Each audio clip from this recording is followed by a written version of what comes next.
वैसे ही एक part of bureaucracy है जो मतलब भगवान से भी ऊपर है, वो है हमारी जुडिशरी। उनको भी रिफॉर्म करना पड़ेगा। अब उनको बोले तो कौन बोले, आप खुद ही लॉयर होके ये बोल रहे हैं। लेकिन बोलना तो पड़ेगा किसी को। ये एकदम सेंसिटिव टॉपिक है, राइट। क्योंकि इस पे जो लॉ बनाने वाले हैं वही उसमें इन्वॉल्व हैं, तो मतलब वही फ्री भी देते हैं और वही प्रॉमिस करते हैं, वही तोड़ते हैं, तो वो अपने लिए खुद के ऊपर कितना कुराड़ी मार सकते हैं वो देखना पड़ेगा। सो एक्चुअली रघुराम राजन जी का ये थियरी था कि इंडिया ने मैन्युफैक्चरिंग जॉब्स नहीं परसू करने चाहिए। ओके। तो उसमें उनका लॉजिक पे सवाल नहीं है, क्योंकि वो शिकागो बिजनेस स्कूल के काफ़ी बड़े प्रोफेसर हैं। जय हिंद दोस्तों, स्वागत है आप सबका हमारे आज के पॉडकास्ट में। दोस्तों, क्या आप ये जानते हैं कि भारत सरकार ने भारत को दुनिया की 10वीं सबसे बड़ी अर्थव्यवस्था से 5वीं सबसे बड़ी अर्थव्यवस्था कैसे बनाया था?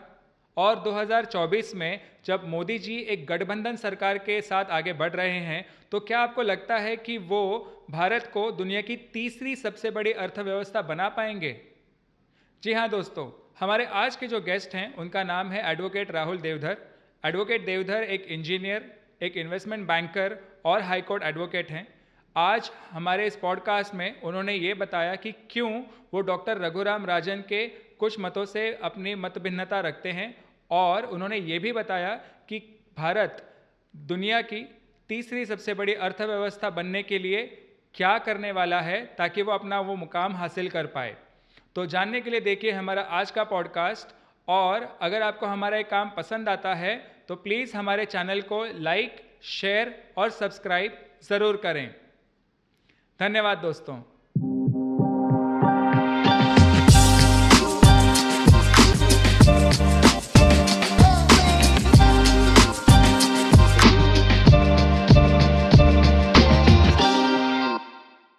नमस्ते सर, स्वागत है आपका हमारे पॉडकास्ट पे। नमस्ते। आप मुझे शुरुआत में यही बताइए कि एज ए इंजीनियर आपने अपना करियर शुरुआत किया था और टुडे आप एक हाई कोर्ट लॉयर हैं। ये सफ़र कैसा था और क्या क्या आपने ऊपर नीचे के पड़ाव देखे हैं यहाँ तक पहुँचने के दरमियान? तो मेरा एक्चुअली करियर 2001 में शुरू हुआ। तो उसमें पहले मैंने आदित्य बिरला ग्रुप ज्वाइन किया था। तो उसमें एक्चुअली मैं एमबीए के बाद आदित्य बिरला ग्रुप ज्वाइन किया था as a group management trainee. लेकिन मेरा पहला जो असाइनमेंट था वो इंजीनियरिंग असाइनमेंट था। ओके। तो पहले मैं वेयर हाउस मैनेज करता था आदित्य बिरला ग्रुप के लिए, मेंटेनेंस में काम किया मैंने, फिर सेल्स में काम किया, फिर सीमेंट मैन्युफैक्चरिंग में काम किया, ओके। एडिबल ऑयल्स में काम किया, और फिर मैं आदित्य बिरला ग्रुप से नॉर्थ ईस्ट का पूरा डिस्ट्रीब्यूशन सेटअप सेट किया मैंने वाओ। फॉर हिंडाल्को। ओके। और उसके बाद मैं आया क्रिसिल में फाइनेंशियल रिसर्च में, जहाँ पे मैं as a on the business development side आ गया था।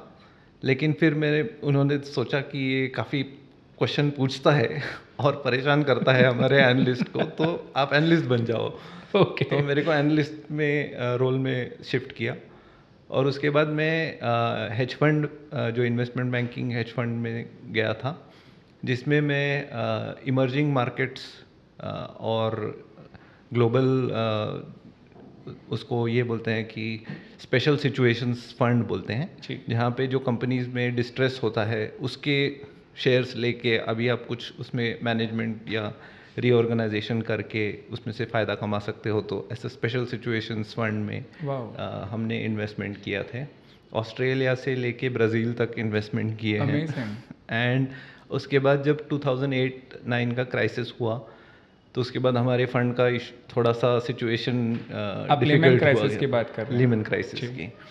तो लीमन क्राइसिस में मतलब उसके बाद थोड़ा सा सिचुएशन फाइनेंशियल मार्केट्स का भी डिफ़िकल्ट हुआ था।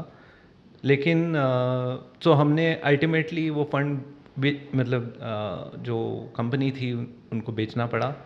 तो फिर मैं निकल आया वहाँ से, और मैंने सोचा कि लीगल डिस्ट्रेस इन्वेस्टमेंट्स हम कर सकते हैं, जो कि इंडिया में लीगल सिचुएशंस जो है, लीगल डिस्ट्रेस में जो कंपनीज़ है या एसेट्स हैं, जैसे लैंड हुआ, या पर्टिकुलरली आप बोल सकते हैं कि प्लांट एंड बिल्डिंग मशीनरी, ऐसे जो एसेट्स हैं, अगर आप वो ले सकते हैं जो लिटिगेशन में इन्वॉल्व हैं, जिनके ऊपर सूट्स फाइल किए हुए हैं, कोर्ट के अंदर प्रोसेस में अटके हुए हैं, तो वो अगर आप ले सकते हैं और उसको कोर्ट के प्रोसेस के थ्रू निकाल सकते हैं, तो देन आपको उसमें फ़ायदा हो सकता है। तो हमने वो मतलब लीगल स्पेशल सिचुएशंस के लिए मैं लॉयर बना, और जैसे लॉयर बना तो ऐसा तो है नहीं कि आधा काम तो करना नहीं है, तो प्रैक्टिसिंग भी करनी है। बिल्कुल। तो प्रैक्टिस के लिए मैं लैंड एक्विजिशन इंक्लूडिंग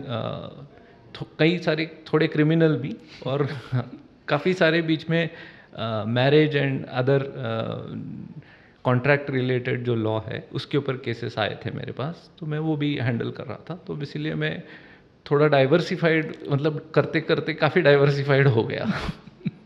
तो मैंने आपकी वेबसाइट पे देखा कि आपने 6 बुक्स अब तक लिखी हैं, तो वो इसी दरमियान घटित हुआ था, मतलब रिसर्च करते करते? सो ऐसा है कि अगर हम आपको कोई भी जैसे कंपनी का रिसर्च कर रहे हो, तो उसमें हम लोग रियल एस्टेट कंपनी का रिसर्च कर रहे हैं, तो उसके पीछे आपको मॉडल उसका, मतलब उसका कैसे वो पैसा बनाता है, कैसे उसके कॉस्ट आते हैं, कैसे मतलब कहाँ पे उसका मेन उसको बोलते हैं ना कि ये अगर आप ठीक करो तो आपका प्रॉफिट गारंटीड है। राइट। तो ये पॉइंट कौन सा है, इसको बार्गेनिंग पावर पॉइंट बोल सकते हैं हम लोग। लेकिन ये पॉइंट कहाँ पे आपको है वो आइडेंटिफाई करना ज़रूरी है।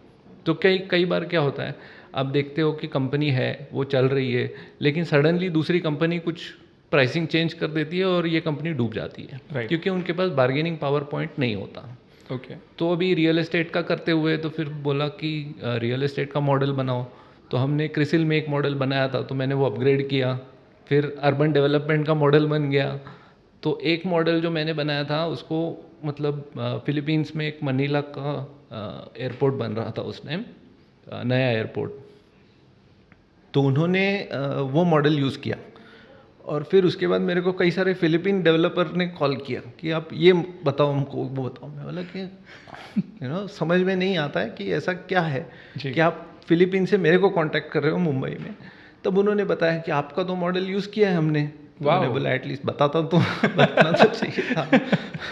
नहीं, वो वन ऑफ द मॉडल था ऐसा, मतलब आई डोंट थिंक कि मेन मॉडल होगा, लेकिन one of the research paper में वो कहीं कोट किया था, तो इसीलिए वो आते थे मेरे पास। तो फिर मेरे को ये समझ, मतलब वो इस तरह से जब हम रिसर्च करते हैं तो उसका इन डेप्थ रिसर्च करके आप अगर मॉडल डेवलप करोगे तो आप पब्लिश भी करोगे। और उसको हमने बुक में पब्लिश किया ताकि लोगों को भी एडवांटेज हो।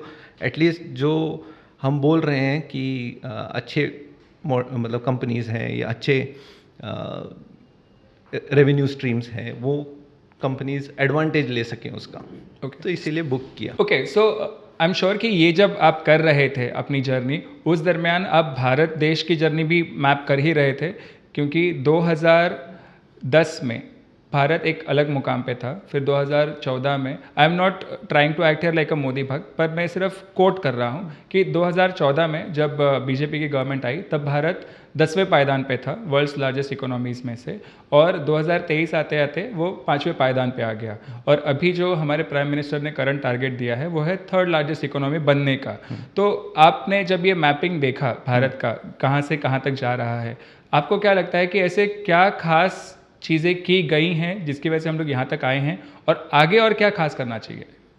तो इसमें एक्चुअली ये आपने बिल्कुल सही मतलब पॉइंट आउट किया है कि 2014 के बाद कुछ तो बदला है। करेक्ट। हम लोग सोचते हैं क्या बदला है, लेकिन 2014 के बाद एक डेफिनेटिव चेंज दिख रहा है। तो वो चेंज है क्या? तो मैं आपको बता रहा हूँ कि मैं 1990s से मार्केट्स ट्रैक कर रहा हूँ। ओके। और इकोनॉमी को ट्रैक कर रहा हूँ।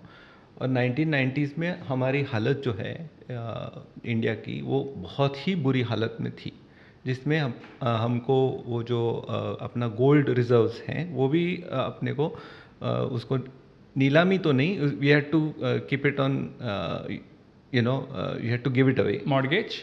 हाँ, तो वी हैड अभी, तो उस दौरान की बात अगर हम लोग करें तो उस दौरान अपने पास एक्सटर्नल पेमेंट्स के लिए जो हम लोग ऑयल और ये सब जो हमारे पास है नहीं, तो उसके लिए पेमेंट करने के लिए अपने पास पैसे ही नहीं थे। ओके। और इसके लिए अपने को वो अपना गोल्ड जो है वो गिरवी रखना पड़ा, ये समझ लो, मतलब गिरवी ही रखा। ये 2014 से पहले की बात है? ये 1990s की बात ओके, है। हाँ? तो इसीलिए जब ये आप समझ सकते हैं कि जब गिरवी रखना पड़ता है तो एक इमोशनल इफेक्ट होता है उसका कि अरे हमारा इतना कई देश हम बड़ा था, अब क्या हो गया। बिल्कुल। तो उस चक्कर में हमने रिफॉर्म शुरू किए। ओके। हाँ, लेकिन रिफॉर्म्स तो शुरू किए, लेकिन ये रिफॉर्म्स हमारे दिमाग में नहीं थे, हमको करने पड़े, इसीलिए हमने किए। तो आप कह रहे हैं मजबूरी में किए? मजबूरी में किए। ओके। और ये जो रिफॉर्म शुरू तो किए, लेकिन जो बोलते हैं ना कि यहाँ से निकल तो गए, लेकिन निकले थे जापान, पहुँच गए चीन, वैसा हो गया हमारा। अच्छा। कि जो रिफॉर्म्स की तरफ हम निकले वो हर बार हम अलग अलग डायरेक्शन चेंज करते रहे। और इसमें हमको ये पता चला कि अब हमारे देश में इंफ्रास्ट्रक्चर की बहुत कमी है। अभी आपने देखा कि 2000 मतलब तब वाजपेयी की फर्स्ट सरकार आई थी बीजेपी की, उस टाइम वाजपेयी ने गोल्डन क्वाड्रिलेटरल ये वो ऐसे कई सारे इंफ्रास्ट्रक्चर प्रोजेक्ट्स डेवलप किए, क्योंकि आप अंदर जैसे मध्य प्रदेश के सेंटर में जो इंडिया का सेंटर पड़ता है नागपुर के अराउंड, वहाँ से आप पोर्ट तक जा नहीं सकते एक within a decent amount of time जी। तो अभी आज की तारीख में आपको 6-8 दिन लगते हैं ट्रक को वहाँ तक पहुँचने के लिए। तो ऐसे टाइम पे बहुत वेस्टेज होता है इकोनॉमी का, और हमारे पास तेल और सबकी तो कमी है। बिल्कुल। तो वो इंफ्रास्ट्रक्चर प्रोजेक्ट शुरू किए, फिर हम लोग लाइन पे आए, फिर 2004 में हम लोग ने अच्छे रिफॉर्म किए यूपीए 1 में, लेकिन यूपीए 2 में फिर हम अलग डायरेक्शन में चले गए। सो इसका डायरेक्शन होना ज़रूरी है। ओके। लेकिन ये डायरेक्शन हमको मिला नहीं। ओके। ये डायरेक्शन हमको 2014 में मिला कि अभी हम फुल इंफ्रास्ट्रक्चर पे फोकस करेंगे और पूरा इंफ्रास्ट्रक्चर एक साथ कंप्लीट कर देंगे। तो ऐसा क्या अलग किया था? कंप्लीट होना। क्योंकि ओके। इंफ्रास्ट्रक्चर जैसे हमने जब मैंने आपको बताया कि वो गोल्डन क्वाड्रिलेटरल बना था। जी। गोल्डन क्वाड्रिलेटरल बना था, पेपर पे आप देखोगे तो 4 लेन था। तो गोल्डन क्वाड्रिलेटरल का जो डिज़ाइन था वो 4 लेन का था। एक्चुअल में जो बना वो 3 लेन बना था, क्योंकि वो 1 लेन बाद में ऐड करेंगे। लेकिन by the time government change हो गया तो 2 लेन का ही कई जगह पे है। तो ये हो गया प्रॉब्लम कि अभी आपको मालूम है कि जैसे ग्लोबल इसमें कैसा है कि अगर आप 4 लेन से 3 लेन जाते हो तो एक सीक्वेंस में जाते हो तो नैरो होता है वो। अपने यहाँ पे जाते हो उधर वॉल रहती है तो आपको चेंज करना पड़ता है, वहाँ पे ट्रैफिक जैम हो जाता है। तो इस वजह से बॉटलनेक्स बढ़ गए। जी। अपने जो फ़ायदा होना चाहिए था उसका उतना फ़ायदा हो नहीं पाया। राइट। अभी क्या हो रहा है, अभी जो हम लोग इंफ्रास्ट्रक्चर बना रहे हैं 2014 के बाद, वो पूरा एक माइंडसेट लेके चल रहे हैं कि ये पूरा ही करेंगे 5 साल के अंदर। ओके। और जितना मतलब वो सारे प्रोजेक्ट उठाते नहीं हैं, जो उठाते हैं वो पूरा कर देते हैं। तो लास्ट माइल तक पानी देना है, मतलब देना है। करेक्ट। तो उधर पहले ऐसा होता था, मैं 2001 की बात बता रहा हूँ कि हमने देखा कि ये टावर्स हैं, उस पर वायर्स हैं, लेकिन गांव में बिजली नहीं है। तो वो था कि भाई आप बराबर बोल रहे हो कि टावर से वायर है, लेकिन वो दोनों साइड पे कनेक्टेड नहीं है। तो मैंने बोला ये तो अजीब बात है कि इंफ्रास्ट्रक्चर बन गया और उसके ऊपर मतलब कनेक्ट नहीं करोगे तो पावर का फ़ायदा क्या है। I agree. तो लोग उस पर जो लोकल नीचे की वायर्स थी उस पर कपड़े सुखाते थे और नहीं तो अपना जूता फेंकने का स्किल प्रैक्टिस करते थे। तो यही हो गया उसका यूज़। तो वो वेस्टेज अवॉइड करके 2014 के बाद फोकस्ड अप्रोच से इंफ्रास्ट्रक्चर बन रहा है। Okay. Which is the biggest, ये बोलते हैं कि सबसे बड़ी जो चेंज आई है वो इसमें आई है। राइट। क्योंकि वो गवर्नमेंट के हाथ में है। करेक्ट। बाकी चीज़ गवर्नमेंट के हाथ में नहीं है, तो वो उसमें चेंजेस थोड़े कम आ रहे हैं। तो ये मेन डिफरेंस है। इसीलिए हमको जब हम देखते हैं कि 2014 से हम लोग जा रहे हैं, तो जो आदमी जिसको कोई फ्यूचर नहीं था, जो थोड़ी दूर रहता था सिटी से, अभी आज वो उसको भी फ्यूचर नज़र आता है, क्योंकि वो सिटी में आके वापस जा सकता है। कनेक्टिविटी। हाँ, अभी उसका जो घर है, उसको पहले घर मुंबई में, सपोज आप आउटसाइड मुंबई रहते हो, तो आपको मुंबई में एक रूम लेना पड़ता है जिसका कॉस्ट इतना हाई हो जाता है कि उसका फ़ायदा नहीं हो पाता। बिल्कुल। अभी वो 3 आवर कम्यूट करके आता है, सुबह 4 बजे उठ के 3 आवर कम्यूट करके आता है, कमाता है और 3 आवर कम्यूट करके पीछे चला जाता है। उसका कॉस्ट ऑफ लिविंग उधर का है जो 3 hours away from Mumbai, right. और उसमें उसका काफ़ी फ़ायदा हो जाता है। सो ये एडवांटेज जो है कॉस्ट ऑफ लिविंग का एडवांटेज आप देख सकते हो, इसमें कई लोगों का फ़ायदा होता है। राइट। पर अगर हम ये देखें 2014 में गवर्नमेंट ने इतनी सारी अपॉर्चुनिटीज़ क्रिएट की, इतना सारा इंफ्रास्ट्रक्चर डेवलप करने का काम शुरू किया, फिर आज भी ऑपोजिशन ये क्यों कह रहा है कि अनएम्प्लॉयमेंट है? मतलब क्या ऑपोजिशन झूठ बोल रहा है या अनएम्प्लॉयमेंट कम नहीं हुआ है, क्या है? तो ऐसा है कि जैसे इंडिया में सारे सब ऐसे बोला जाता है कि इंडिया में सब चीज़ रियलिटी है, कहाँ देखोगे उधर आपको मिलेगा। ओके। तो कई जगह पे अनएम्प्लॉयमेंट है और कई जगह पे नहीं है, क्योंकि अभी आप देखो जो जैसे इंफ्रास्ट्रक्चर होता है उसका क्या एडवांटेज होता है कि इंफ्रास्ट्रक्चर में जो लोग काम करते हैं वो सबसे मतलब लोएस्ट स्किल्ड से लेके हाईएस्ट स्किल्ड तक जाते हैं। मतलब एक जगह पे आप L&T से एकदम वर्ल्ड क्लास ब्रिज का डिज़ाइन लोगे और दूसरी जगह पे आपको जो सीमेंट बालू है वो लगाने के लिए आपको मजदूर की ज़रूरत पड़ेगी। ये सारे टाइप के लोग आपको इसमें मिलेंगे और इसका फ़ायदा ये होता है कि आपका जो इनकम है, जो गवर्नमेंट का स्पेंडिंग है, वो सारे अक्रॉस ये इनकम क्लासेस में मिलता है। तो सबसे गरीब है उसको भी मिलता है, लेकिन सबको नहीं, एक साथ नहीं मिलता है। अभी आप बोलोगे कि उसमें सॉफ्टवेयर डेवलपर को क्या जॉब मिलेगा, तो सॉफ्टवेयर डेवलपर को इसमें जॉब नहीं मिलेगा। सॉफ्टवेयर डेवलपर को जॉब नेक्स्ट राउंड में मिलेगा, जब ये लोग सब स्पेंडिंग शुरू करेंगे तब आपको नेक्स्ट लेवल ऑफ इसका जॉब मिलेगा। राइट। इसको बोलते हैं मल्टीप्लायर इफेक्ट ओके। इकोनॉमिक्स में। तो जब कई इंडस्ट्री ऐसी रहती है जिसमें आप अगर इन्वेस्ट करोगे $100, तो ये $100 का इकोनॉमी में $300 $400 ऐसा इफेक्ट आता है। लेकिन ये इफेक्ट आने में टाइम लगता है, क्योंकि वो आदमी पहले अपना घर ठीक करेगा, अपना अच्छा कपड़ा लेगा, अच्छा रहने का अपना ठीक करेगा, और फिर वो मोटरसाइकिल खरीदेगा। तो मोटरसाइकिल कंपनी में आपको दिखेगा उनका ग्रोथ। फिर आपको दिखेगा कि अभी वो बच्चों को लैपटॉप और ये दे रहा है, टीवी दिखा रहा है, अलग अलग चीज़ें दे रहा है, उससे आपको टॉयज़, टीवी, इलेक्ट्रॉनिक्स, इसमें आपको बेनिफिट्स दिखेंगे। तो ऐसे वो स्लोली चलता जाएगा और अभी हम सेकंड स्टेज पे आ रहे हैं और हम लोग आ जाते सेकंड स्टेज पे जल्दी, लेकिन उसमें कोविड हो गया।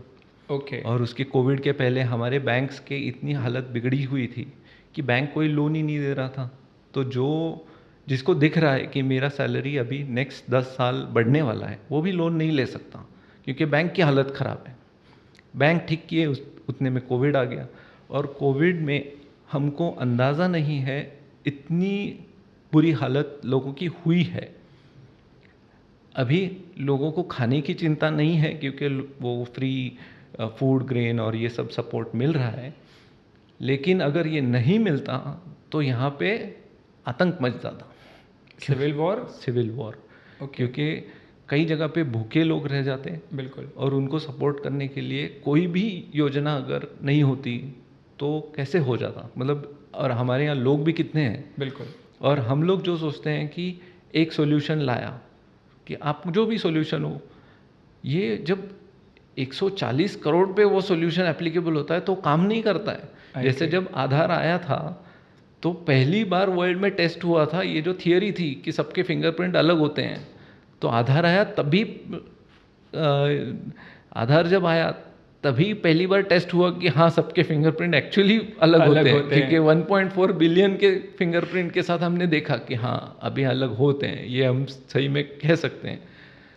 तो ऐसी कई चीज़ें जो थियरी में ठीक है। जैसे अगर आप सोचो कि आदमी के ऊपर बिजली गिरती है, इसकी प्रोबेबिलिटी 1 in बिलियन है समझो, तो उसके भी 2 इंस्टेंसेस अपने को मिल जाएंगे इंडिया में। डेफिनेटली। ठीक है, वो प्रोबेबिलिटी तो कम है। अगर 1 in मिलियन है तो उसके 1400 लोग मिलेंगे आपको कि जिसके ऊपर बिजली गिरी है। करेक्ट। तो ये जो स्केल है, आप एक ट्रेन निकालते हो कि ट्रेन में भीड़ है, अरे ट्रेन एक ही तो निकली है तो सब देखने जा रहे हैं वो ब्रिज बना मुंबई का, सब देख के फोटो निकाल रहे हो कि थोड़ा पेशेंस के उनको करना दो, 1-2 हफ्ते करेंगे, 1 महीना करेंगे, फिर बंद हो जाएंगे। अग्री।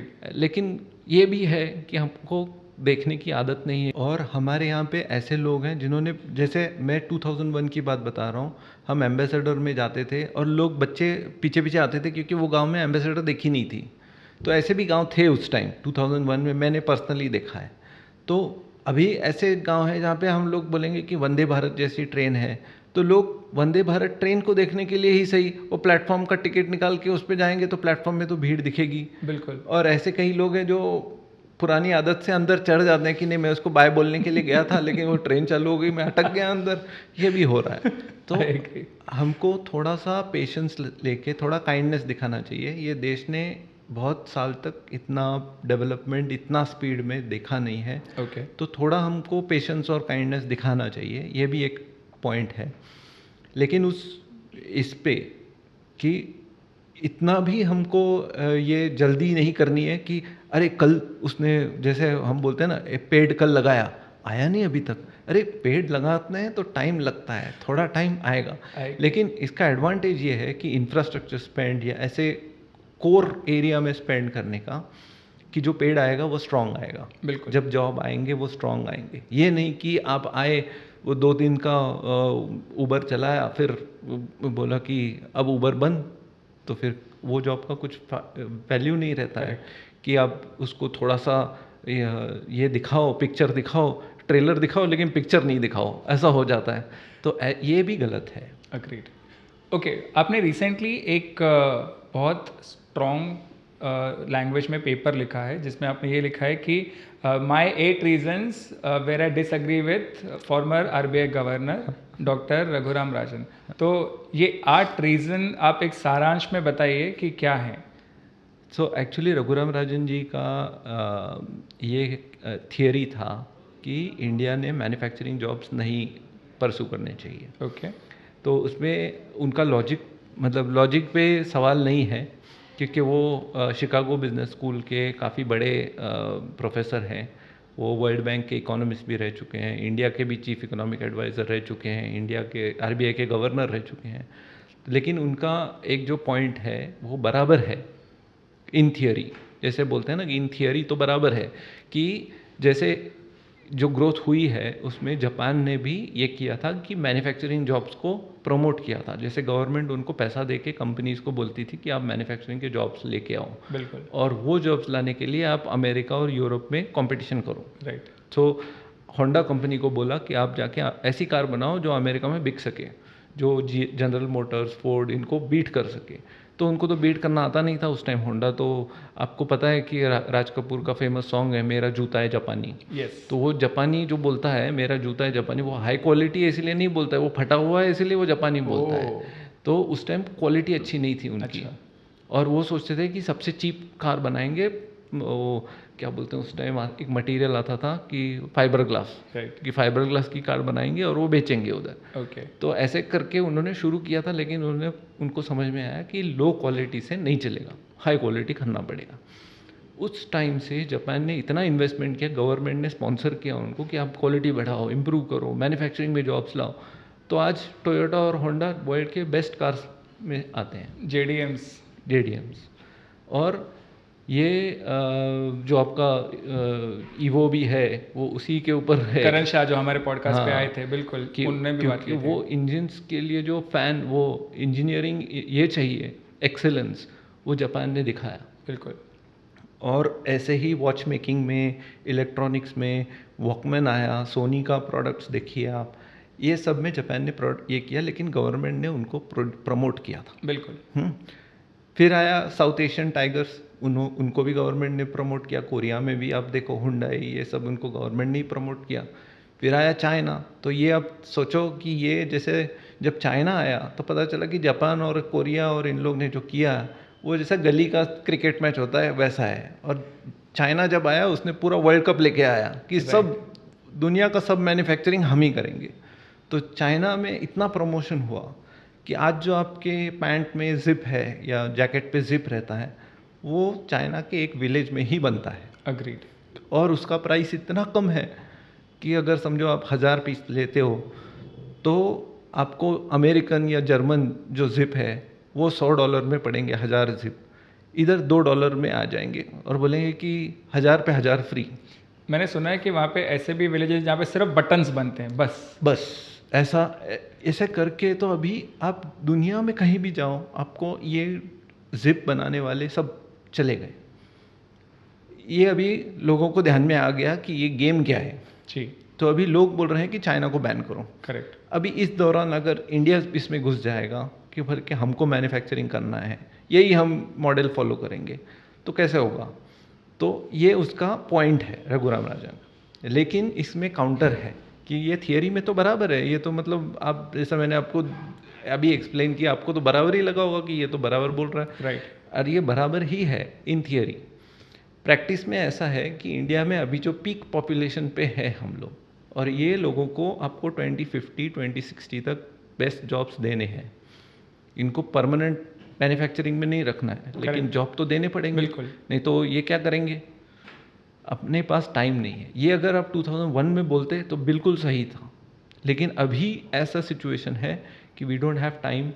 हमारे पास जो भी काइंड ऑफ जॉब मिलेंगे, अगर आप बोल रहे हो कि अमेरिका ने बोला है चाइना नहीं बना सकता, लेकिन अमेरिकन लोग बनाना नहीं चाहते, तो हम बनाएंगे।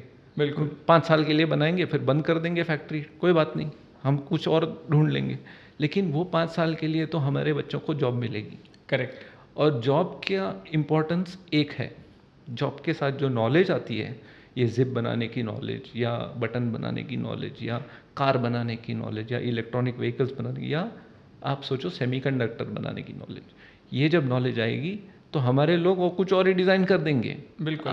क्योंकि आपको लगता है कि लोग स्मार्ट है, अभी इंडियंस आने दो, फिर लोगों को पता चलेगा कि स्मार्टनेस क्या है, ऐसे बेच के खा जाएंगे सब। तो ये लेकिन उतने लोगों को उतना एक्सपर्टीज मिलना चाहिए, तो उसके लिए ये ज़रूरी है। उतना एक्सपोजर भी शायद एक्सपोजर मिलना चाहिए, एक्सपीरियंस मिलना चाहिए। थोड़ा आप मशीन हैंडल करते हो, जैसा आपको एक मैं किस्सा बताता हूँ कि एक बंदा है जो कैशियर, बैंक में कैशियर है, तो बोलते कि 1 मिनट में वो 1000 चेक्स का डेटा एंटर करता है। तो बोलते कि ये क्या करता, कि मतलब मैं तो ये सोच रहा हूँ कि वो वैलिडेट करता है कि गलत करता है, वो मतलब डेटा तो एंटर करता है, सही करता है, क्योंकि 1000 का चेक कौन करेगा। बिल्कुल। तो बोलता है नहीं, वो 1000 चेक का डेटा एंटर करता है 1 मिनट में। बोलता है अच्छी बात है। तो अभी ये उसने मशीन को मतलब वो पूरा उसने समझ लिया कि कैसे मैक्सिमम उसका यूज़ कर सकते हैं। करेक्ट। वैसे जब अपने लोग सब सेमीकंडक्टर ये वो सारे मशीनें देखेंगे, तो वो भी मैन्युफैक्चरिंग उसका कर लेंगे कुछ ना कुछ, जो हमको अभी आइडिया नहीं है क्या करेंगे ऐसा। ओके। तो अभी आपने इतने बढ़िया तरीके से एक्सप्लेन किया कि क्यों आपके खुद कुछ मतभिन्नता है डॉक्टर रघुराम राजन जी के मतों से, but at the same time ये सब अचीव करने के लिए पॉलिसी लेवल पे मुझे पता है कि बहुत सारे चेंजेस करने ज़रूरी हैं। तो कितने हुए हैं और कितने आगे हमको और जाना है यहाँ से? तो पॉलिसी लेवल पे मैं आपको बताता हूँ कि जितना काम होना चाहिए, जैसे अभी आप सोच रहे होंगे कि मैं मोदी गवर्नमेंट का मतलब फ़ैन हूँ, तो जितना उन्होंने इंफ्रास्ट्रक्चर पे किया है वो बिल्कुल सही है, लेकिन जितना पॉलिसी में कर सकते हैं उतना नहीं हुआ है। ओके। जैसे मैं आपको बता रहा हूँ कि जैसे ब्यूरोक्रेटिक रिफॉर्म है, ये सबसे बड़ा इम्पेडिमेंट है, जिस रुकावट है अपने ग्रोथ के लिए। इसमें होता क्या एग्जैक्टली? सो ब्यूरोक्रेटिक रिफॉर्म में क्या होता है, इससे पहले मैं आपको बताता हूँ ब्यूरोक्रेटिक रिफॉर्म, ब्यूरोक्रेसी कैसे मतलब रुकावट लाती है। ओके। तो अभी क्या है कि जैसे फॉर एग्जांपल आप ये सोचो कि अगर आधार कार्ड में आपने फ़ोटो लिया, फिंगरप्रिंट का ये दिया, आँख का स्कैन करके दिया, ये सब अगर प्रोसेस गवर्नमेंट करती तो अब तक आधे से भी कम आधार कार्ड बने होते। बिल्कुल। ठीक है। इसके लिए आपको जो एनर्जी चाहिए, जो स्पीड चाहिए, जो अभी ऐसा है कि अपने ब्यूरोक्रेसी में ऐसी मान्यता है कि कोई गलत काम हो ही नहीं सकता।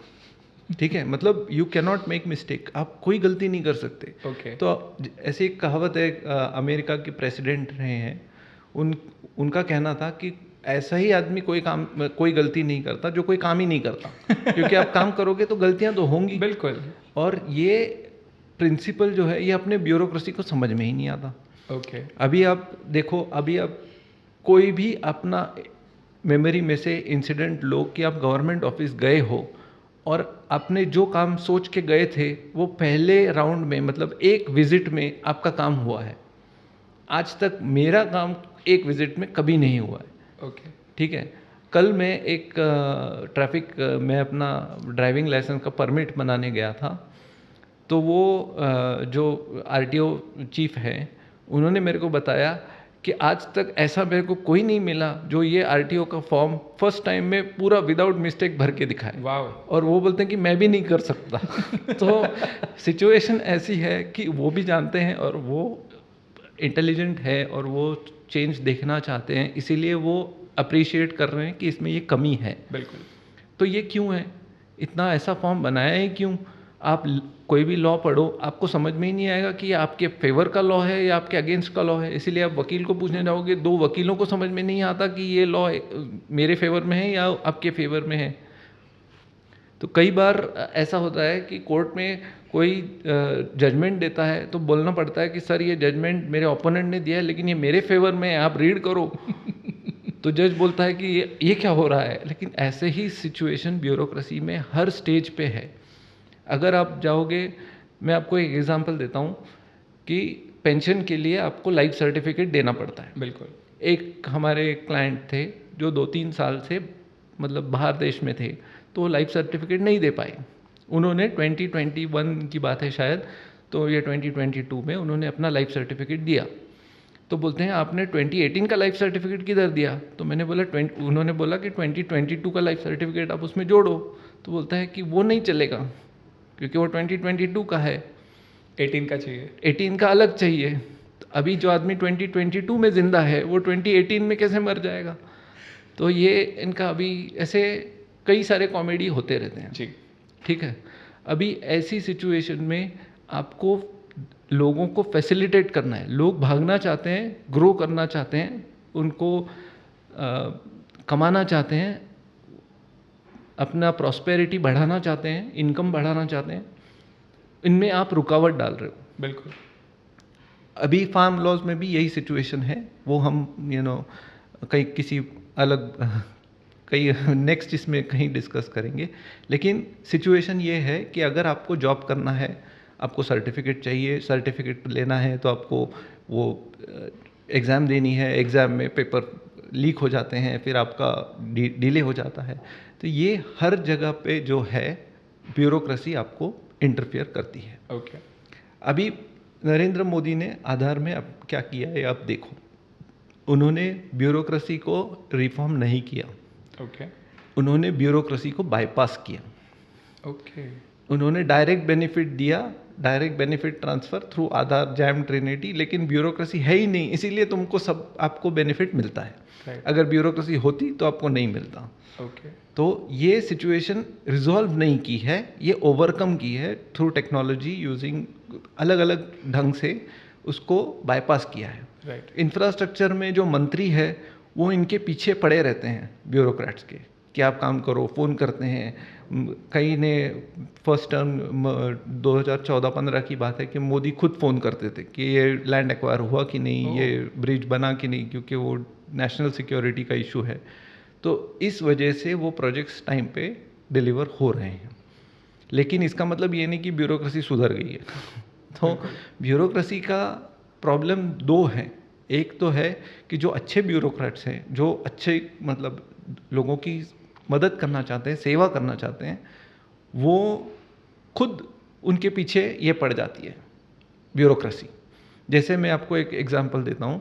एक हमारे सज्जन मित्र थे, वो बिल्कुल करप्शन फ्री थे, इसीलिए उनको सैनिटेशन का डिपार्टमेंट दिया था। तो वो बोलते हैं कि इसमें कोई करप्शन नहीं हो सकता, इसीलिए मेरे को सैनिटेशन का डिपार्टमेंट दिया है।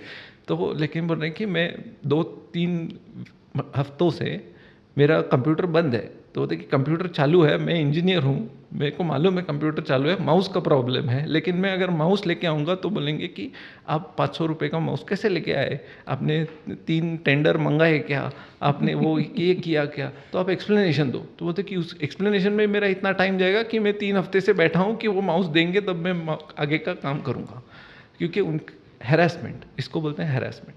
तो ये अच्छे जो ब्यूरोक्रेट्स हैं उनको काम करना है, उनको सेवा करनी है, लेकिन उनको अपॉर्चुनिटी नहीं मिलती। तो ये रिफॉर्म ज़रूरी है। वैसे ही लैंड रिफॉर्म्स है, वैसे ही आपको टैक्स रिफॉर्म्स हैं। तो अलग अलग जोन में इतने डीप रिफॉर्म्स की ज़रूरत है, जिससे ऐसा आप सोचो कि ये इंडिया का प्रिंसिपल है कि आपको अगर लॉ मतलब आपको कायदे का सम्मान करना है तो आपके ऊपर कॉस्ट पड़ती है, आपको बड़ी मेहनत करनी पड़ती है। आपको अगर ये लॉ को तोड़ना है तो बड़ा आसान है, कुछ 200-500 रुपये दे दो, आपका काम हो जाएगा। बिल्कुल। और आपका बेनिफिट ज़्यादा है। बिल्कुल। तो मैं इसमें एक प्रिंसिपल मैंने ये किया है कि cost of compliance with the law is very high, benefits are very low. Of course. And cost of breaking the law is very low and benefits are high. बिल्कुल। तो अगर ये प्रिंसिपल से अगर हम चल रहे हैं तो देश की प्रगति कैसे होगी? आपको ये रिफॉर्म करना पड़ेगा। करेक्ट। ठीक है। वैसे ही एक पार्ट ऑफ ब्यूरोक्रेसी है जो मतलब भगवान से भी ऊपर है, वो है हमारी जुडिशरी। उनको भी रिफॉर्म करना पड़ेगा। अब उनको बोले तो कौन बोले? आप खुद ही लॉयर होके बोल रहे हैं, लेकिन बोलना तो पड़ेगा, किसी को बोलना पड़ेगा। और उनको उसमें भी ऐसे सिचुएशन है कि अच्छे जज हैं जो ये रिफॉर्म करना देखना चाहते हैं, लेकिन जो सिस्टम है वो इतनी बड़ी है कि इसको कैसे पुश करें ये किसी को अंदाज़ा नहीं है। तो इसके लिए रिसर्च चाहिए, उसके लिए आइडियाज़ का डिस्कशन चाहिए। यहाँ पे कोई आइडिया डिस्कस करने की सोचता है कि यार जुडिशियल रिफॉर्म में ये करो, 4 लोग इमीडिएटली पीछे घर के सामने खड़े हो जाते हैं कि आप चोर हो, आप ये मैनिपुलेट करना चाहते हो, आप मोदी भक्त हो, आप राहुल गांधी के समर्थक हो। ऐसा नहीं होता है। ये जब तक आइडियाज़ डिस्कस नहीं होंगे, जब तक उनके ऊपर डिबेट नहीं होगा, तब तक आपको अच्छा जुडिशरी कौन सा है और उसका कैसा इम्प्रूवमेंट करना चाहिए ये नहीं पता चलेगा। और स्लो रिफॉर्म करते रहेंगे 50 साल तक तो हम सब लोग बूढ़े हो जाएंगे। बिल्कुल। तो इसमें इंडिया का लॉस है। तो इंडिया जब देखता है कि ट्रेन तो बन रही है 2 साल में, स्पेस में जा रहे हैं हर 2 साल में, मून पे पहुंच गए, मार्स पे पहुंच गए, ये मंगल ग्रह पे पहुंच गए, इधर पहुंच गए, नई नई मिसाइल मार रहे हैं, और जुडिशरी के लिए 50 साल वेट कर रहे हैं कि हमारा जो परदादा की जो ज़मीन थी वो हमको भी मिली नहीं है। बिल्कुल। तो ये प्रोसेस रिफॉर्म करना ज़रूरी है। और ये शिव धनुष समझ लीजिए, ये कोई राम ही आके इसको उठा सकता है। राइट। तो इसीलिए जय श्री राम कर रहे हैं हम लोग। तो रिफॉर्म्स से एक बात समझ में आती है मुझको कि ऐसी भी कुछ चीज़ें हैं जहाँ पे रिफॉर्म्स बहुत ज़रूरी है। सबसे पहला जो मेरे दिमाग में इस वक्त आ रहा है वो है फ्री बीज पॉलिटिक्स। भारत सरकार जो करंट रूलिंग पार्टी है, ओके, उन्होंने इस साल 2024 के अपने इलेक्शंस के प्रचार के दरमियान अपनी बहुत सारी अचीवमेंट्स गिनवाई थी पब्लिक को कि हमने इतने सारे काम अपने मैनिफेस्टो में जो कहे थे वो किए हैं। शायद कुछ काम मैनिफेस्टो से आगे भी जाके किए हैं। But on the opposite side जो हमारे ओपोजिशन पार्टी हैं वो सिर्फ आज कुकर दे रहे हैं, कल किसी को बकरे का दे रहे हैं, परसों किसी को लैपटॉप्स दे रहे हैं, या जॉब्स जो है नहीं उसका आप झूठा आमिष दे रहे हैं। ये फ्री बीज पॉलिटिक्स भारत की जो नेशनल ट्रेजरी है उसको क्या इफेक्ट करता है, और अगर करता है तो किस डेप्थ पे करता है? ये एकदम सेंसिटिव टॉपिक है, राइट। क्योंकि इस पे जो लॉ बनाने वाले हैं वही उसमें इन्वॉल्व हैं।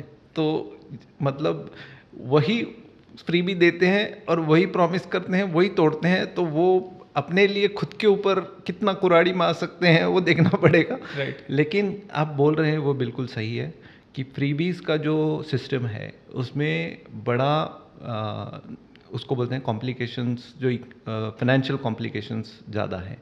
इसीलिए कोई भी आप पॉलिसी देखो तो उसमें पॉलिसी का डायरेक्ट इम्पैक्ट एक होता है, उसको बोलते हैं लेवल 1। फिर उसका सेकेंडरी इम्पैक्ट होता है कि जैसे ही आपको पॉलिसी पता चलती है तो आपके इसमें उसका रिएक्शन आता है। और तीसरा इम्पैक्ट होता है कि वो रिएक्शन की वजह से एक अलग सोशल चेंज आपको देखने को मिलता है। मैं आपको एक एग्जांपल देता हूँ। ये किसी कंट्री का है, अभी मुझे याद नहीं आ रहा, लेकिन उसमें ऐसा हुआ कि ऐसे पता चला कि सारे लोग बिना शादी किए एक दूसरे के साथ रह रहे हैं। ओके। तो जैसे अपने यहाँ पे टीवी पे डिबेट होता है वैसे ही वहाँ पे भी टीवी पे डिबेट हो गया, सब ने एक दूसरे को गाली दी, बोला कि ये सब मॉरल सबका ख़राब हो गया है, ये है वो है, सब पूरा बोल दिया। फिर लोगों ने बोला कि ये कुछ गलत लग रहा है, हम लोग रिसर्च करके देखते हैं, तो पता चला कि शादी तो नहीं कर रहे लेकिन वही लोग एक साथ रह रहे हैं, ऐसा कोई मॉरल ख़राब नहीं हुआ है, लोग एक ही साथ रह रहे हैं, बस शादी नहीं कर रहे हैं। मतलब पॉलीगैमी है, पॉलीगैमी भी नहीं है, मोनोगैमी है। हाँ। वो एक दूसरे के साथ ही हैं, राइट, 30-40 साल जो भी है, बस शादी नहीं कर रहे हैं। तो फिर पता चला कि इसका रीज़न जो है वो ये है कि उन्होंने एक टैक्स किया था पॉलिसी, जिसमें फैमिली को ज़्यादा टैक्स और इंडिविजुअल्स को कम टैक्स। तो अभी कहाँ से कहाँ बात पहुँच गई, ठीक है, इसको बोलते हैं सेकंड, थर्ड, फोर्थ ऑर्डर। फिर आप तो टीवी पे आके बोल दिए कि सबका मॉरल ख़राब है, सब MTV चैनल देखते हैं इसीलिए ख़राब हो गया, सब फैशन शो कौन सा है वो करते हैं, ड्रग लेते हैं, सब बोल दिया, लेकिन पॉलिसी का उसका रीज़न था टैक्स पॉलिसी। राइट।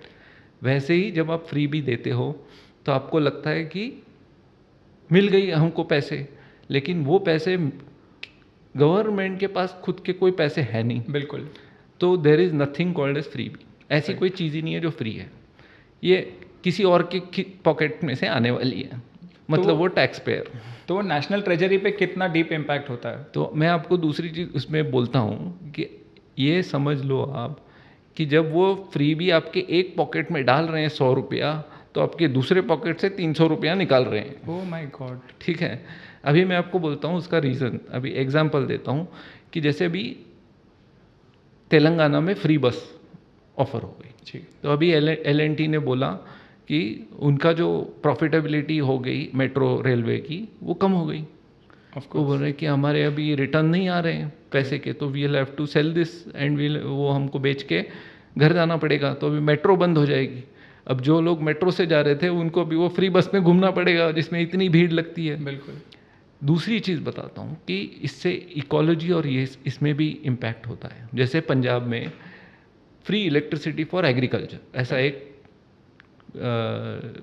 पॉलिसी शुरू की। इस पॉलिसी की वजह से पंजाब में कई फार्मर्स ने 24 घंटे अपना पंप चलाना चालू कर दिया। ओके। इसका इम्पैक्ट ये हुआ कि ये ग्राउंड वाटर पे यूज़ कर उन लोग कर सकते थे, तो दे स्टार्टेड यूजिंग ये, मतलब पंजाब में जहाँ पे गेहूँ होता है, जहाँ पे वो सरसों का खेत वगैरह होते हैं, वहाँ पे उन्होंने राइस और मतलब गन्ना इनकी खेती शुरू कर दी। राइट। तो अब ये सिचुएशन आप देखो कि गन्ना तो यूपी में होता है, महाराष्ट्र में होता है, लेकिन गन्ने की खेती हो रही है पंजाब में। बिल्कुल। और गन्ने में लगता है काफ़ी पानी। बिल्कुल। तो ये पानी निकालते निकालते ग्राउंड वाटर का पूरा चेंज हो गया। जी। अब जब वाटर चला जाता है तो सॉइल का एसिडिटी जो भी अल्कलिनिटी है वो चेंज हो जाती है, क्योंकि वाटर से तो केमिस्ट्री उसकी बनी रहती है। अब ये आप वाटर निकालोगे तो सॉइल का चेंज हो गया। उसका भी 15-20 साल के बाद, क्योंकि पंजाब की ज़मीन जो है वो बहुत फर्टाइल ज़मीन है, अभी 15-20 साल के बाद वहाँ पे भी यील्ड कम होने लग गए। राइट। तो इसका इम्पैक्ट आपको दिखता है, इकोलॉजी पे भी दिखता है, इसका ये भी दिखता है। अभी आप सोचो कि पूरा ये जो बेल्ट है, अभी हम लोग जहाँ बैठे हैं मुंबई का कोंकण बेल्ट, ये राइस ग्रेनरी ऑफ इंडिया होता था एक ज़माने में। आपके पापा भी? हाँ, हम लोग के फार्म से भी राइस जाता था। ओके। और इसका मतलब ऑल ओवर इंडिया जाता था। साउथ इंडिया में केरल, आंध्रा, तमिलनाडु का एक कोई पार्ट जहाँ पे मतलब थोड़ा ज़्यादा रेनफॉल है, अभी वहाँ से राइस जाने के मतलब यहाँ तो कम्प्लीटली कोंकण एरिया से तो राइस चला गया, केरला और आंध्रा में आपको राइस मिलता है। बट ये चेंजेस भी होते हैं, सोशल चेंजेस होते हैं, इकोनॉमिक चेंजेस होते हैं। और आप सोचो कि टैक्स बेस पे डबल ट्रिपल इम्पैक्ट आता है, क्योंकि आप ये सोचो कि जब मैं आपको 100 रुपया देता हूँ तो 100 रुपया देता हूँ। बिल्कुल। जब गवर्नमेंट ऑफिस 100 रुपया देता है तो उसके पीछे एक ऑडिटर होता है कि 100 रुपया दिया कि नहीं, तो वो 100 रुपये के लिए 40 रुपया गवर्नमेंट को खर्चा करना पड़ता है टू इंश्योर कि आपको 100 रुपये दे रहे हैं। करेक्ट। तो वो 100 रुपये का 140 वैसे ही हो गया, मतलब टैक्स पेयर से 140 निकलता है। तो इस वजह से आप कोई भी फ्री बी ले लो, अगर 100 रुपये की फ्री बी है तो समझो कि आपके पॉकेट में से उन्होंने 300 रुपये निकालने ही हैं। क्योंकि एक होता है वो वैल्यू जो दिखता है और एक होता है वो वैल्यू जो दिखता नहीं है बट असलियत में करना है। पड़ता है। राइट। अभी इसीलिए जो कभी कभी देते हैं क्वार्टर, अभी आपको पता नहीं पॉडकास्ट पे बोल सकते हैं कि बोल सकते हैं। हाँ, कि वो देसी शराब की क्वार्टर बॉटल दे देते हैं, उसकी बोलते हैं कि अभी आप वोट करो। बिल्कुल। तो ऐसे जो है वो सरकार में कितने आते हैं, कितने डिसअपियर हो जाते हैं, क्योंकि वो ब्यूरोक्रेट्स ही खा जाते हैं। करेक्ट। उसका कोई गिनती नहीं है। और इसी जो बिल आता है वो उतनी बोतल का नहीं आता जो एक्चुअली वोटर को गई है, वो उतनी बोतल का आता है जो खरीदी गई है, जिसमें से आधी गायब हो जाती है। तो इस तरह से आप कोई भी देखो पॉलिसी, उस पर आपको डबल इम्पैक्ट आता है नेगेटिव। 100 रुपया दिया तो 300 रुपये का कॉस्ट पड़ता है। अभी इसीलिए दिल्ली में फ्री पानी है, लेकिन पानी ही नहीं है तो फ्री का क्या फ़ायदा। बिल्कुल। बिजली फ्री है लेकिन आती नहीं है तो क्या फ़ायदा। तो इसीलिए लोगों ने कई जगह पे ऐसा बोला है कि आप फ्री मत दो, लेकिन जो दे रहे हो वो क्वालिटी दे दो। I agree. अभी आपको थैंकफुली बोल रहा हूँ कि थैंकफुली इन लोग को ये आइडिया नहीं है कि बिजली में और कैसा मैनिपुलेशन होता है। नहीं तो बिजली का जो क्वालिटी ऑफ बिजली है, जैसे उसमें फ्रीक्वेंसी रहती है, राइट, तो वो फ्रीक्वेंसी चेंज करके और भी कुछ निकल सकता है, जिससे आपके टीवी फ्रिज वो सब बंद होने जाते हैं। कभी स्पाइक आता है, कभी ये आता है, इसको क्वालिटी ऑफ पावर बोलते हैं। तो क्वालिटी ऑफ पावर अफेक्ट किया तो आपको दिखेगा कि वो डिम सा बल्ब जल रहा है, लेकिन तो फ्री बिजली है, बल्ब तो है, लेकिन पढ़ नहीं सकते क्योंकि वो बल्ब बहुत छोटा, मतलब वो डिम है। करेक्ट। और उसकी वजह से आपके सारे इंस्ट्रूमेंट्स ख़राब हो रहे हैं। आपके फ़ोन का चार्ज, वो चार्जर में वो दिखता है कि चार्ज हो रहा है, फिर एक्चुअल होता नहीं है, वो बंद हो जाता है। करेक्ट। और उससे वो ख़राब हो जाता है। तो उसका कॉस्ट आप देखोगे तो बहुत ज़्यादा आता है। तो नेशनल लेवल पे।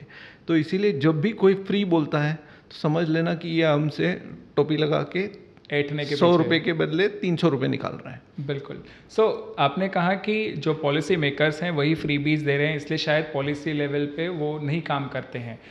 एट द सेम टाइम ये जितना भी इलेक्शन का काम होता है, प्रचार से लेके वोट करने से लेके इलेक्शन डिक्लेयर, मतलब रिजल्ट्स डिक्लेयर करने तक का, ये सब इलेक्शन कमीशन ऑफ इंडिया करवाता है। तो क्या इलेक्शन कमीशन ऑफ इंडिया इसके बीच में नहीं आ सकता ये बोल के कि अब एक फ्री बीज के ऊपर नया लॉ लेके आ रहे हैं जो आपको कर्टेल करेगा कि आप इतना ही कर सकते हो? इसमें एक्चुअली 2 पॉइंट है कि एक तो है कि लॉ का कुछ मतलब नहीं है।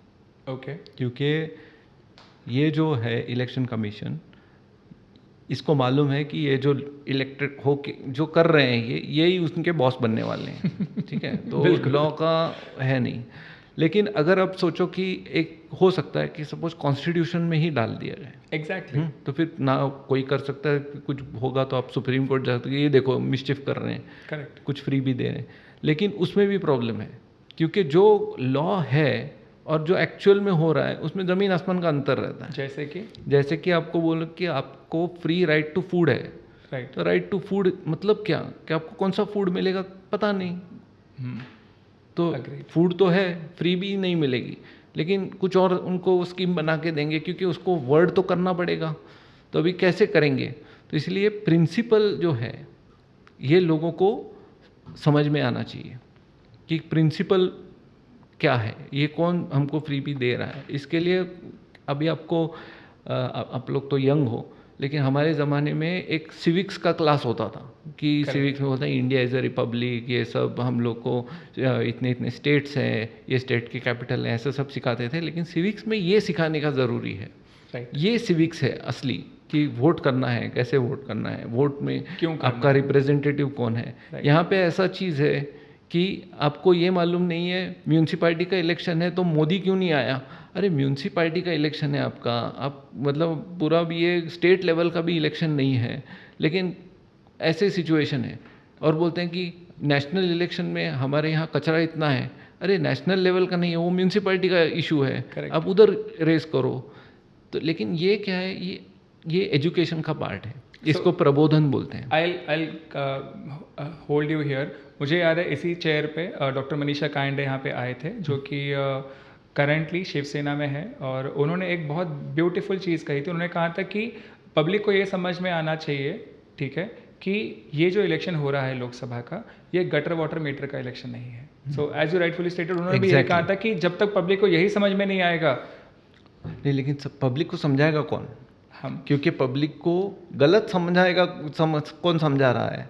इन्हीं लोग। यस। तो मतलब जो इशू कौन सा लेना है जी। तो अभी आप बोल रहे हो कि नेशनल इलेक्शन है, उसमें आप ही लोकल इश्यूज लेके आ रहे हो कि ये देखो आपका कॉलोनी डेवलप नहीं हुआ कितने साल। अरे उसमें नेशनल सिक्योरिटी और इसका क्या रीज़न है? कुछ तो लिंक लगाओ। लेकिन ये इसीलिए जो बोलते हैं ना कि प्रबोधन बोलते हैं मराठी में, और हिंदी में भी शायद प्रबोधन ही बोलते हैं। तो ये जो काम है इसकी काफ़ी ज़रूरत है, और इसीलिए मतलब ये पॉडकास्ट का भी वैल्यू यही है कि ये इन्फॉर्मेशन जितने दूर तक पहुंचेगी और लोगों को ये पता चलेगा और इसके ऊपर काम होगा, और मतलब गांव-गांव में या लोकल जो न्यूज़पेपर है उसमें आपको दिखेगा कि अरे ये फ्री था और देखो इसका पूरा बैंड बजा हुआ है। ये जो बोला था कि मतलब बोला तो था कुछ और एक्चुअल में कुछ और दिख रहा है। और मैं आपको बता रहा हूँ कि मेरे हिसाब से जो मैंने मतलब नॉर्थ ईस्ट आसाम के मतलब जो सिलचर बॉर्डर है बांग्लादेश का लेके चाइना बॉर्डर तक मैंने उधर, और साउथ में कन्याकुमारी तक ट्रैवल किया है। हाँ, इसमें मेरा जो अंदाज़ा है कि इंडिया के वोटर बहुत चालाक हैं। करेक्ट। हाँ, इनके ऊपर आप मत जाओ कि ये ऐसे वोट कर रहे हैं वैसे वोट कर रहे हैं। वो कर रहे होंगे कुछ कारण से, लेकिन आप उनको थोड़ा सा ये करो, उनको थोड़ा सा मार्जिन दो, तो आपको समझ में आएगा कि ये बहुत चालाक हैं और ये आगे लेके जाएंगे। अब ये पॉलिटिशियन को बेच के खाएंगे। उनके पास अभी हथियार नहीं है पॉलिटिशियन के ऊपर ये कंट्रोल, अंकुश लगाने का कोई हथियार नहीं है। जैसे ही वो हथियार आएगा, मैं आपको बोल रहा हूँ ये कोई फ्री भी नहीं रहेगी क्योंकि वो उनको अभी देखो, अभी के इलेक्शन में वो खटाखट स्कीम कुछ चल रही है, उसके ऊपर लोग पहुंच गए कि अब दो खटाखट का रिटर्न। ये जो कॉन्सेप्ट है कि अकाउंटेबिलिटी जो बोलते हैं इसमें, कि आपने बोला अभी आप करके दिखाओ। करेक्ट है। और ये आएगा, और इसीलिए मैं बोलता हूँ कि इकोनॉमिक डेवलपमेंट जो हम लोग पहले क्वेश्चन में ये किए थे कि ये सब आता है जब इकोनॉमी का पर कैपिटा इकोनॉमी जो रहती है वो 8-10-9,000 डॉलर पर कैपिटा पे हो जाता है। अभी हम 2,500 पे हैं। जैसे ही हम डबल होंगे और हम बोलेंगे कि नहीं अभी आप ठीक से रोड बनाओ, ये गलत बना है, इसमें गड्ढे बन रहे हैं, ये रोड आप क्रेडिट नहीं ले सकते, वो रोड का क्रेडिट दे रहा हूँ जिसमें अब गड्ढे नहीं बनते, ये लोग अभी चालू कर देंगे। सो इससे एक और इम्पॉर्टेंट टॉपिक है जो मैं आगे लेके जाना चाहता हूँ कि वन नेशन वन इलेक्शन, ये करंट रूलिंग गवर्नमेंट ने एक प्रपोज किया हुआ पॉलिसी है। मैं ये समझना चाहता हूँ कि इससे पहले भी इस देश में वन नेशन वन इलेक्शन होते थे। हम कई बार उदाहरण देते हैं कि हमको अमेरिका की तर्ज पे बैलेट पेपर लाना चाहिए, बट उसी अमेरिका में वन नेशन वन इलेक्शन होते हैं। तो हमारे देश में ये क्यों नहीं हो रहे? जो लाना चाहते हैं वो क्या हासिल करना चाहते हैं, और इसमें कितना बड़ा कॉस्ट इन्वॉल्वमेंट है? इसमें एक्चुअली जैसे मैंने बाकी चीज़ में कहा कि रघुराम राजन गलत है सही है, इसमें क्लियर आंसर है, इसमें क्लियर आंसर नहीं है। मैं आपको इसका रीज़न बताता हूँ कि इसका एक्चुअली फंडामेंटल प्रिंसिपल क्या है, ये आप समझ लीजिए। कि देखिए, अब हमारे गवर्नमेंट के 3 ये होते हैं कि पहले गवर्नमेंट से दूसरे गवर्नमेंट में कंटिन्यूटी जैसे भी होनी चाहिए, जैसे मोदी 1, मोदी 2, मोदी 3 ऐसे, ठीक है, UPA 1, UPA 2, देन मोदी 1, ऐसे करके जो कंटिन्यूटी है वो होनी चाहिए। मोदी 1 एंड स्टेट गवर्नमेंट, मतलब सेंटर एंड स्टेट, इसमें कंटिन्यूटी मतलब जो भी है समन्वय बोल सकते हैं, या उनका जो भी बोल सकते हैं रिलेशन, हाँ, सेंटर स्टेट रिलेशन होना चाहिए, और स्टेट टू स्टेट कंटिन्यूटी भी होनी चाहिए, ठीक है। ये तीनों गवर्नमेंट जब भी चेंज होते हैं, ये तीनों में चेंज होता है। जैसे UPA 2 से मोदी 1 हो गया तो सेंटर और स्टेट का रिलेशन चेंज हो जाता है, बिल्कुल। स्टेट टू स्टेट भी रिलेशन चेंज हो जाता है। तो ये समझ लीजिए कि अगर आपको पॉलिसी कंटिन्यूटी चाहिए और कोऑर्डिनेशन चाहिए, मतलब कि अभी कोऑर्डिनेशन का हिंदी वर्ड मेरे को पता नहीं है, लेकिन आप ये समझ लीजिए कि सारे अगर गवर्नमेंट एक साथ काम करें तो अच्छी बात है। तो Right. आपका जो ग्रोथ है, तालमेल, वो तालमेल आपका अच्छा बैठेगा। बिल्कुल।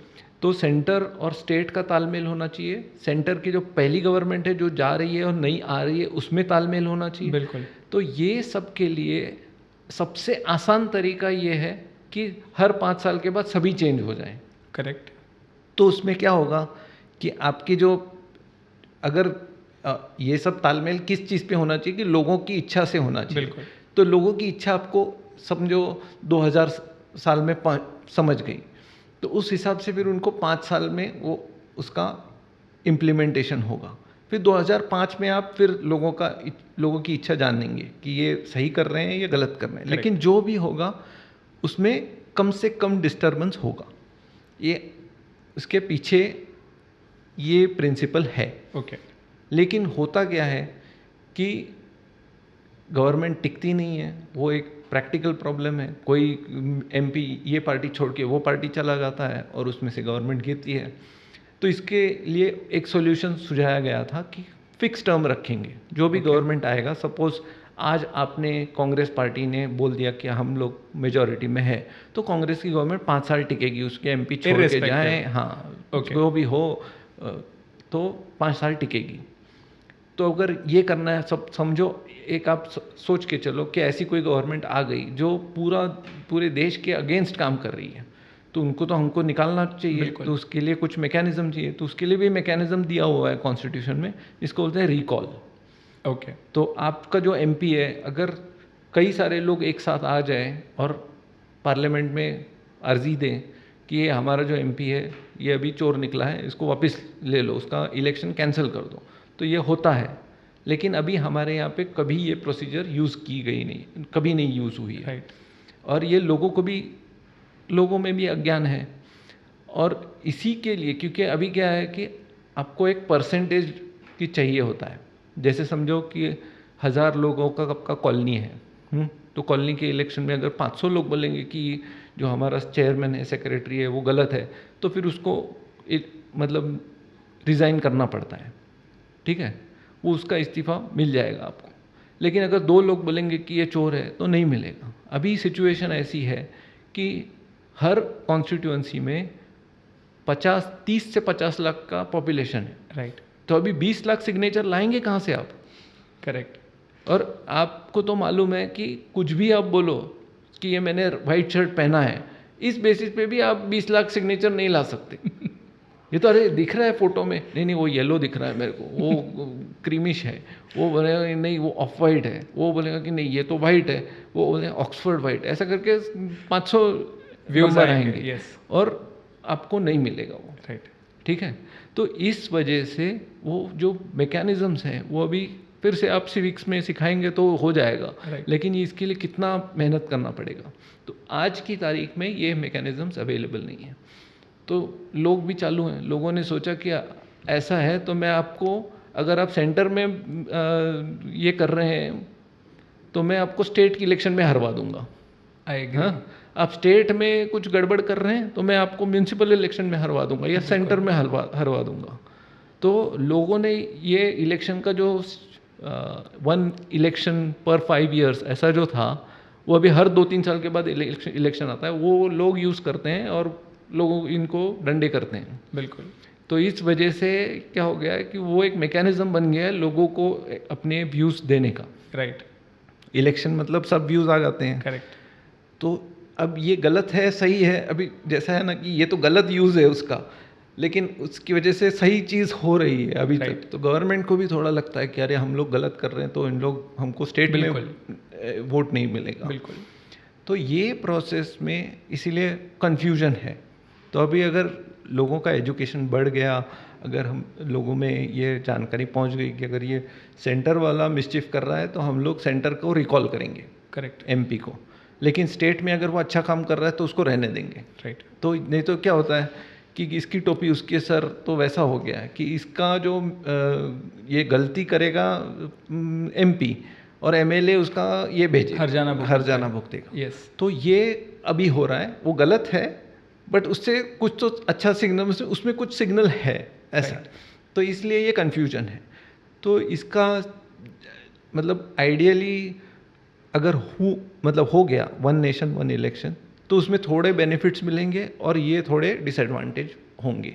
Alright. तो उसके लिए आपको अलग से लोगों को फिर से बताना पड़ेगा कि अगर ये नहीं अच्छा कर रहे हैं, ये आपके इच्छाओं के अनुसार नहीं जा रहे हैं, तो कैसे करना है कि ये एमपी को आप, आजकल एक बार एमपी जीत जाता है तो अभी दिखता ही नहीं है, 5 साल के बाद ही दिखेगा आई आपको। एग्री। तो उसको कैसे कंट्रोल में रखना है, उसके लिए नए नए टेक्निक्स डाल के आपको उनको अगर एक बार आप पुश करोगे तो फिर लोग मान जाएंगे कि ये ठीक पॉलिसी है। दोस्तों, अगर आप मुझको इस समय सुन रहे हैं और देख रहे हैं तो इसका मतलब ये है कि आपने हमारे पॉडकास्ट का भाग 1 पूरा सुन लिया है।